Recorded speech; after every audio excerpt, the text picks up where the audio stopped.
बड़ी खबर बुलंदशहर से महापंचायत करने के पहुंचे भारतीय किसान यूनियन के राष्ट्रीय प्रवक्ता राकेश टिकैत ने पंजाब में हो रहे प्रदर्शन और पराली जलाने को लेकर कहा कि पराली या टेक्नोलॉजी भारत सरकार को बतानी चाहिए कि बगैर पराली के धान कैसे पैदा हो। सरकार को धान पर भी बैन लगा देना चाहिए। पराली का निस्तारण सरकार की जिम्मेदारी है, पर सरकार बात नहीं सुनती। सड़क पर आना ही एक रास्ता बचता है, वहां से आवाज सरकार तक जल्द चली जाती है। एक बड़ी साजिश है, वहां की सरकार के पीछे भारत सरकार भी है और यह भी चाहती है कि आंदोलन यहाँ सबसे ज्यादा हो। पंजाब में धान की खरीद भी नहीं हो रही है, यह भी बड़ा सवाल है। ओम प्रकाश राजभर के सवाल को लेकर बोले हैं, उत्तर प्रदेश में गन्ना समिति का चुनाव हुआ, ऐसे में सरकार बन पाएगी। आने वाले समय में चुनाव बचेगा, जैसे कोरिया में पर्चा भरा जाता चुनाव होता वैसे भारत में भी होगा।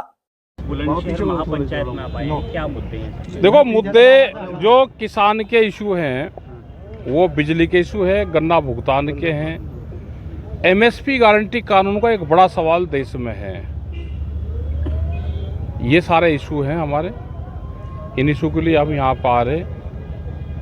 आज पंजाब और हरियाणा में भी ये कहा गया है कि वहाँ पर जो है प्रोटेस्ट चल रहा है, रोड जाम कर दिए गए हैं। ये कहा जा रहा है कि पराली को लेकर के और खासकर जो है ये खाद नहीं मिल रहा है। और एक और बड़ी बात, ये जो मुद्दे हैं किसानों के जिन पर पराली जलाने को लेकर के एफआईआर हो रही है, उन पर सर आपका क्या कहना है? देखो, ये टेक्नोलॉजी भारत सरकार को बतानी चाहिए कि बगैर पराली के धान कैसे पैदा होगा।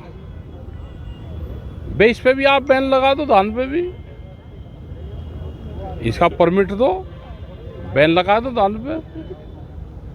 पराली का निस्तारण सरकार की जिम्मेदारी है, कैसे करना हो सरकार बतावे, ठीक है। क्या सर आपका संगठन भी जो है ये विरोध करेगा, सड़कों पर उतरेगा जिस तरीके से जैसे पंजाब में चल रहा है? सर आज विरोध चल रहा है, रोड जाम कर दिए गए हैं इसको लेकर के। देखो, जहाँ दिक्कत होगी लोग आएंगे, सरकार बात नहीं सुनती तो सड़क का एक रास्ता बचता है, वहाँ से आवाज़ सरकार तक जल्दी जाती है।